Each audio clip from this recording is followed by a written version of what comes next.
বাংলাদেশ পাকিস্তানের সঙ্গে বন্ধুত্ব, দুই দেশের সেনা কর্মকর্তাদের সফর, পাকিস্তানে JF-70 যুদ্ধবিমান কিনতে চাওয়া এবং ভারত বিরোধী প্রচার যখন বাংলাদেশে চলছে, তখন ভারতের সেনাপ্রধান জেনারেল উপেন্দ্র দ্বিবেদী জানিয়েছেন, মোহাম্মদ ইউনূসের নেতৃত্বাধীন অন্তর্বর্তী সরকারের আমলেও ভারত এবং বাংলাদেশের সামরিক যোগাযোগ অক্ষুণ্ণ রয়েছে।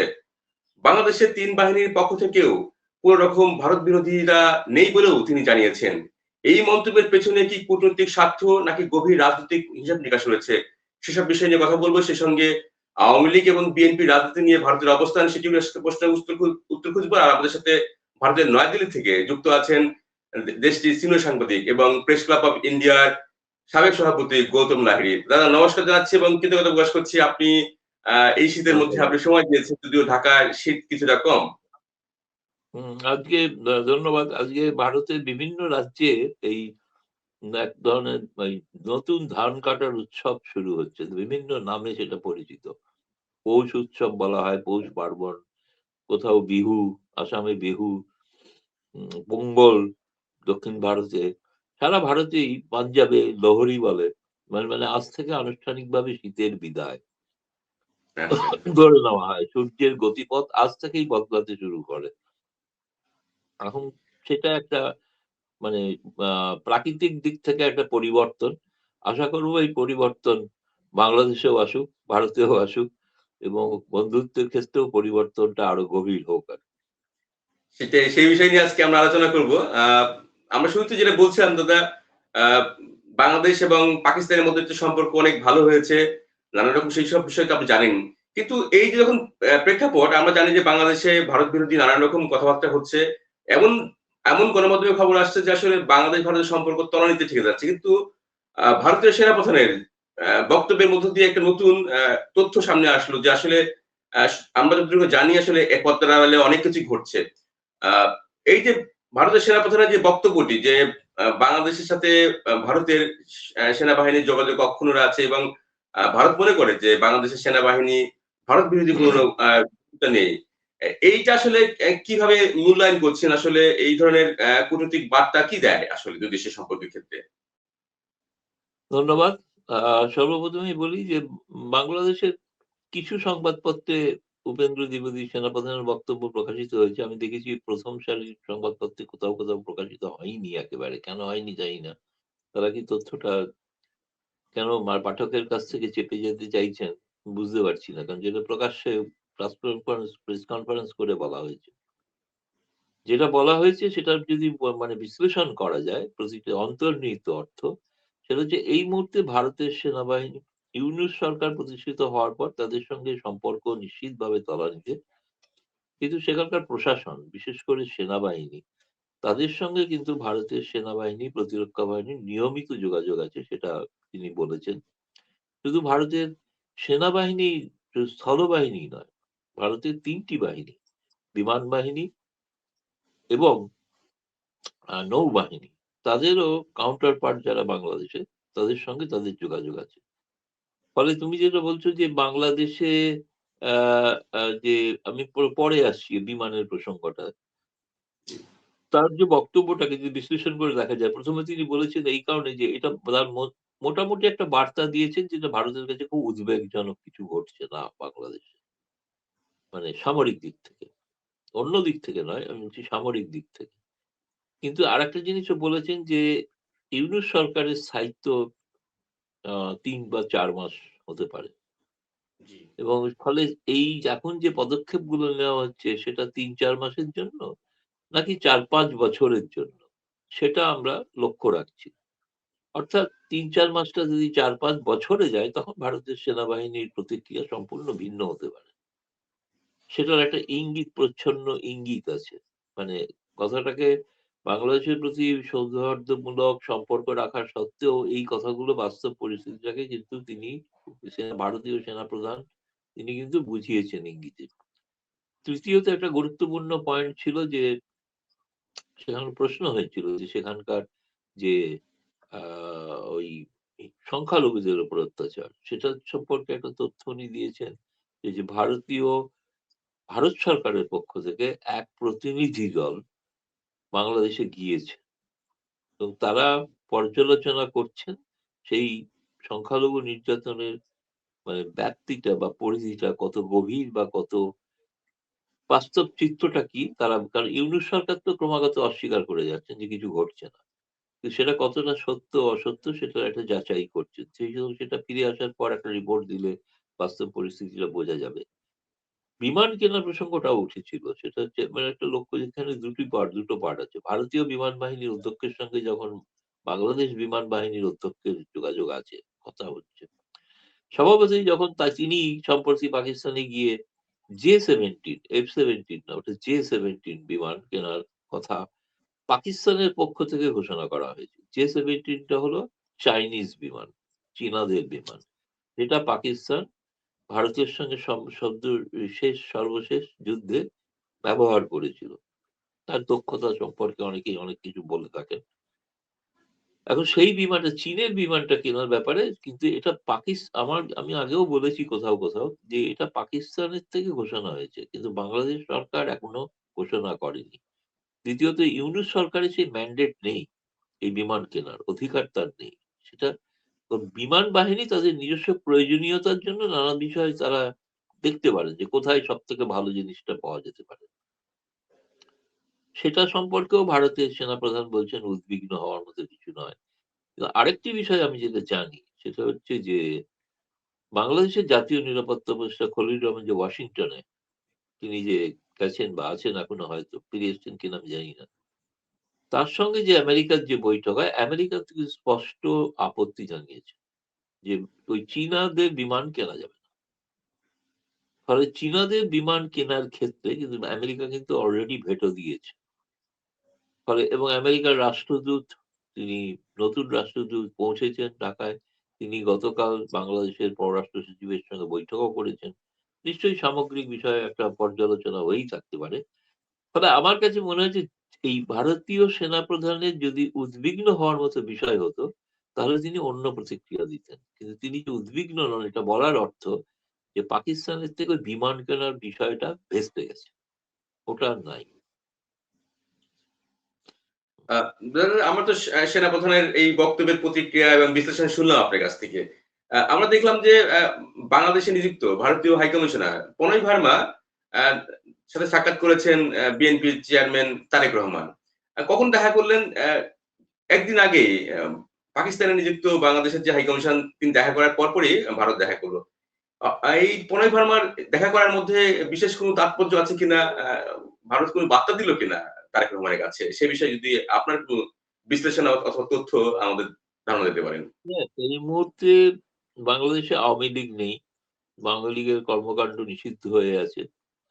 এখন ভারতীয় যিনি কর্মকর্তা, যিনি দায়িত্বপ্রাপ্ত, তাকে তো ভারত সরকারের যে নীতি বা ভারত সরকারের যে উদ্দেশ্য, যে সম্পর্ক গভীর করার সমস্ত আহ সে অংশের সঙ্গে বাংলাদেশে, তারই একটা উদ্যোগ হিসাবে বিএনপি সম্ভাব্য রাজনৈতিক দল প্রতিদ্বন্দ্বিতা করতে চলেছে এবং তাদের ক্ষমতার আসার একটি গুরুত্বপূর্ণ ভূমিকা পালন করবে। আমি বলছি না যে তিনি ক্ষমতায় আসছেনই, সেটা আমি জানি না এখনো।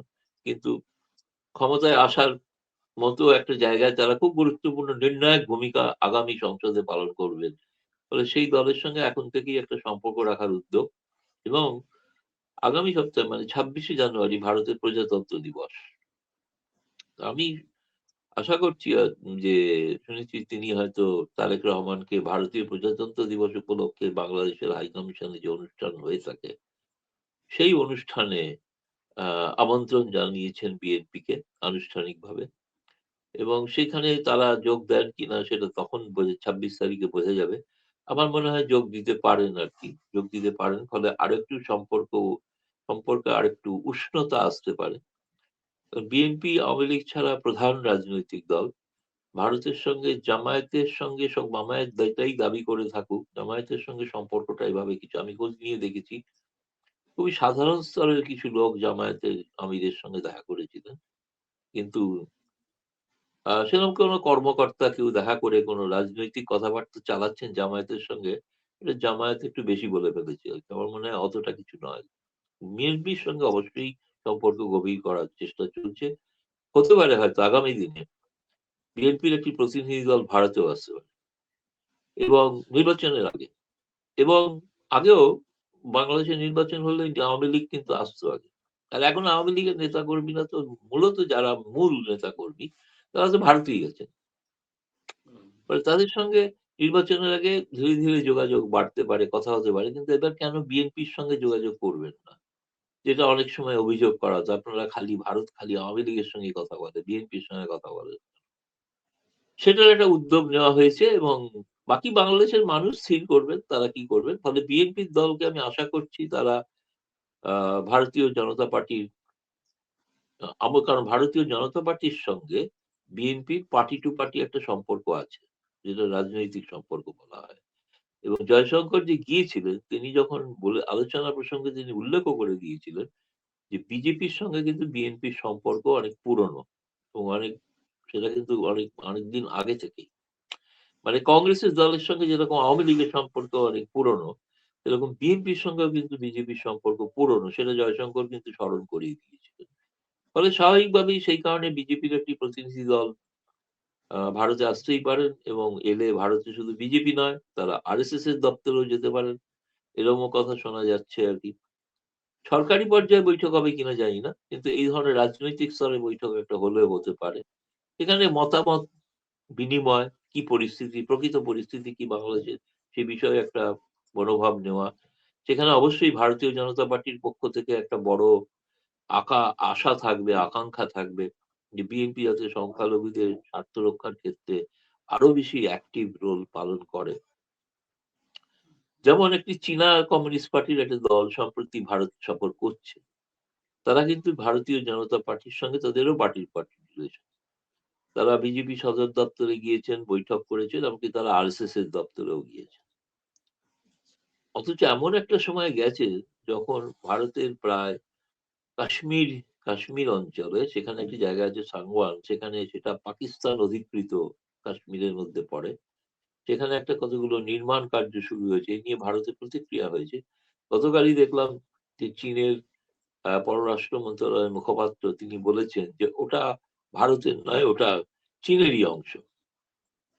ফলে এই অবস্থাতেও কিন্তু এইরকম একটা যখন আমি বলছি চীনের সঙ্গে যখন এরকম একটা টানাপোড়েন চলছে সীমান্তে, সেই অবস্থায় চীনে একটা কমিউনিস্ট পার্টির দল কিন্তু এবং সেখানে তাদের পলিট ব্যুরো সদস্য তার নেতৃত্ব দিচ্ছেন। এবং তিনি কিন্তু ভারতে এসছেন এবং কোথায় শাসক দল বিজেপি তাদের সঙ্গে বৈঠক করে, যেটা অবশ্য কংগ্রেস দল আভ্যন্তরীণ রাজনৈতিক কারণে কংগ্রেস দল সমালোচনা করছে যে রাহুল গান্ধীর সঙ্গে যখন কোনো কথা হয় তখন বিজেপি তাকে চীনের দালাল বলে দাবি করে, অথচ বিজেপি নেতারা দেখা করছেন চীনের সঙ্গে, তাকে তা নিয়ে কিছু বলা হচ্ছে না। এই জন্য ভারতে একটা রাজনৈতিক টানাপোড়েন চাপানুতোর চলছে আর কি, পাল্টাপাল্টি। তো এই পরিস্থিতিতে আমরা লক্ষ্য করছি মানে রাগবর্জি নির্বাচনের আগে আহ কিভাবে বিএনপির সঙ্গে ভারতীয় জনতা পার্টির সম্পর্ক আরো কতটা নিবিড় হয় সেটা দেখার অপেক্ষায় আছি। আচ্ছা। আপনি বলছিলেন যে বিএনপি বিষয় প্রসঙ্গে বললেন, আওয়ামী লীগ এখন নির্বাচনে নেই। এই যে আওয়ামী লীগের বেশিরভাগ নেতারাই ভারতে আছেন। আসলে আওয়ামী লীগ দিল্লিতে বসে বা ভারতের বিভিন্ন স্থানে বসে এই নির্বাচনের বিষয়ে তারা কি করছে? আর শেখ হাসিনা বা কোনো পরিকল্পনা করছেন কিনা? কারণ আপনি একবার শেখ হাসিনার সাক্ষাৎকার নিয়েছিলেন। আ আসলে নির্বাচন নিয়ে আর কি ভাবনা বা কি ধরনের কৌশল নিচ্ছে আওয়ামী লীগ সে বিষয়ে আমি একটু ধারণা তো যেটা শুনেছি অবশ্যই যখন বাংলাদেশের নির্বাচন আসছে তখন সেই যে নির্বাচনের তাদের ভূমিকা কি হবে না সেটা নিয়ে দলের মধ্যে একটা আলোচনা শুরু হয়েছে। এবং আমি শুনেছি শেখ হাসিনা কিছু নেতার সঙ্গে বৈঠক করছেন এবং করবেন, কিছুদিন ছিল না, বৈঠক হয়নি, আবার হয়তো বৈঠক করছেন, শুরু হবে। এখন সেই বৈঠকগুলোর মধ্যে যেটা আলোচ্য যে এই নির্বাচনে যদি শেষ পর্যন্ত নির্বাচন হয় তাহলে নির্বাচনে আওয়ামী লীগের ভূমিকা কি হবে। আওয়ামী লীগের যে ভোটার আছে, বিপুল সংখ্যক ভোটার আছে, তারা এখন পর্যন্ত শেখ হাসিনা ঘোষণা করেছেন, প্রকাশ্যে বলেছেন যে কেউ যেন ভোট না, এরা এখন পর্যন্ত প্রচার করছেন মানে নৌকা নয় ভোট নয়, এইটা একটা প্রচার চলছে। তো ফলে এখন হচ্ছে ভোটে যদি এই বিপুল সংখ্যক মানুষ ভোট না দেয় তাহলে সেটা একটা পরিণত হবে যে এই ভোটটা কতটা বৈধ ভোট হলো। এখন ভোটটাকে অন্তত যদিও মানে ওখানে ইউনূস সরকার দাবি করছেন 70% 80% মানুষ ভোট দেবে। ভোট দিতে কেউ যাবেন কি যাবেন না, নাকি চাপ্পা ভোট হবে সেটা দেখা যাবে পরে। ব্যালট বাক্স ভরে দেওয়া হবে। কারণ অতীতের রেকর্ড যদি দেখো তুমি, অতীতের রেকর্ডে গণভোটে জিয়াউর রহমান 100% ভোট পেয়েছে। 100% রেকর্ড আজ পর্যন্ত কোন দল পায়নি। পরে বিএনপিও পায়নি, আওয়ামী লীগও পায়নি। 100% ভোট, 90% ভোট, 96% ভোট, এগুলো কিন্তু রেকর্ড আছে আগে। জিয়াউর রহমান পেয়েছেন। তার পরবর্তীকালে ভোটটা পড়বে এসেছিল। কিন্তু আমি বলছি সেই ধরনের ভোট হবে কিনা আমি জানি না। গণভোটের যে বাংলাদেশের ইতিহাস, সেই ইতিহাসটা হচ্ছে ওটা ভোটের নামে প্রহসনই হয়ে থাকে। এবারও সেই প্রহসন যদি হয়ে থাকে তাহলে সেক্ষেত্রে সেই সরকারের লেজিটিমেসি নিয়ে প্রশ্ন উঠবে আর কি। ফলে এখন ভোট দিতে যদি যেতেই হয়, জোর করে যদি তাকে ভোট দিতে বাধ্য করা হয় আওয়ামী লীগ সমর্থকদের, তারা গিয়ে কি গণভোটে কি ভোট দেবে, হ্যাঁতে না নাতে? অবশ্যই মুক্তিযুদ্ধ বিরোধী সনদ যখন, তো নাতেই ভোট দেওয়াটা স্বাভাবিক। আজকে দেখলাম ছাত্রদের দলের কোন একজন নেতা বলেছেন যে গণভোটে তো না ভোট দেওয়া যাবে না, হ্যাঁ ভোট দিতে হবে। মানে এখন ইউনূস সরকারের যারা উপদেষ্টা, তারা তো তাদের তথ্যচিত্র শুনলাম প্রচারে নামছেন গণভোটের হয়ে। এবং তার সঙ্গে হচ্ছে বিএনপি তো গণভোটে সমর্থন করেছে, কিন্তু শেষ পর্যন্ত তাদের সমর্থক, মানে এই গণভোটটা হলে অন্য সমস্ত কিছু, আমি মুক্তিযুদ্ধ বিরোধী সংবিধান, এসব নতুন সংবিধান, আমি এই প্রসঙ্গগুলো আদর্শগত দিকগুলো বাদই দিলাম। টেকনিক্যালি যেটা হবে সেটা হচ্ছে রাষ্ট্রপতির ক্ষমতা বাড়বে।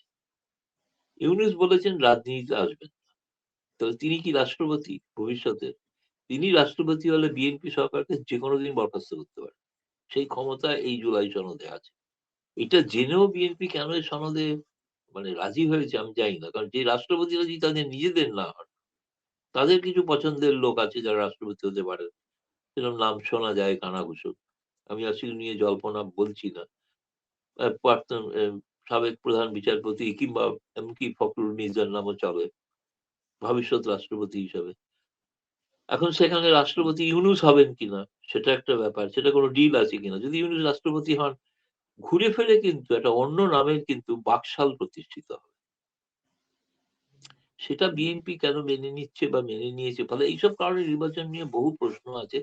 এই প্রশ্নগুলোর সঠিক উত্তর খোঁজার জন্য শেখ হাসিনা এবার সিরিয়াস কিছু রাজনৈতিক বৈঠক শুরু করছেন। তার নির্দেশ কি আমি এখনো জানি না। এটা সময় লাগবে। যেমন আমি প্রণয় বর্মার সঙ্গে মিটিং কি হয়েছে তারেক রহমানের আমি ২ দিন পরে জেনেছি। ঠিক আছে? সেদিন তো জানতে পারিনি। সেদিন অন্য কথা বলেছিলাম। আজ জানলাম প্রজাতন্ত্র দিবসের অনুষ্ঠানে আমন্ত্রণ জানিয়েছে। আমি ১ম এ ভেবেছিলাম দিল্লিতে আসছেন তারা প্রজাতন্ত্র দিবস অনুষ্ঠানে। সেটা শুনে আওয়ামী লীগের মধ্যে বেশ নরণচরণ হয়েছিল যে আরে ওরা যদি আমন্ত্রিত হন তা আমরা কেন নয়। পরে জানলাম যে না, ওরা এখানে আসছেন না, ওরা হাই কমিশনে আসছেন। কিন্তু বিএনপির দল একটা আসবে। এটা ঠিক আছে। কবে এক হতে পারে প্রজাতন্ত্র দিবসের আশেপাশের কোন এক সময় এলেও আসতে পারে না। যেমন যে কারণে একটা বোধহয় আমি শুনলাম গতকালই যে একটা বাংলাদেশের কূটনৈতিক সম্পাদকদের একটা দলের যে আসার কথা ছিল গত নভেম্বরে, সেটা স্থগিত হয়ে গেল না ওই রাশিয়ার প্রেসিডেন্ট পুতিনের সফরের কারণে। সেটা এখন এই মুহূর্তে এখনো হয়নি। ফলে আমার মনে হচ্ছে এই ধরনের আসা যাওয়ার প্রক্রিয়াটা বোধহয় এবার শুরু হচ্ছে, এই আর কি মনে হলো বলতে পারি। জি, আসলে বিএনপি বা যা প্রতিনিধি দল ভারতে যাচ্ছেন এরা কি জামায়াতে ইসলামে গিয়েছিল। ২ দেশের সম্পর্ক নিশ্চয়ই বন্ধুত্বপূর্ণই হয়ে উঠছে। আপনার এই বিশ্লেষণের মাধ্যমে এই বাস্তব চিত্র উঠে আসলো এবং প্রিয় দর্শক দেখলেন যে বাংলাদেশ ভারতের সম্পর্ক নিয়ে যে মন্তব্য উঠে আসছে এবং সেটি বিশ্লেষণ করলেন সিনিয়র সাংবাদিক গৌতম লাহিড়ী। তো আপনাকে কৃতজ্ঞতা জানাচ্ছি। আপনি এতক্ষণ সময় ধন্যবাদ। দিয়েছেন এবং আপনি ভালো থাকবেন, সুস্থ থাকবেন এবং আগামীতে আপনার বিশ্লেষণ শোনার আগ্রহ থাকলো। ধন্যবাদ। ভালো থেকো সবাই।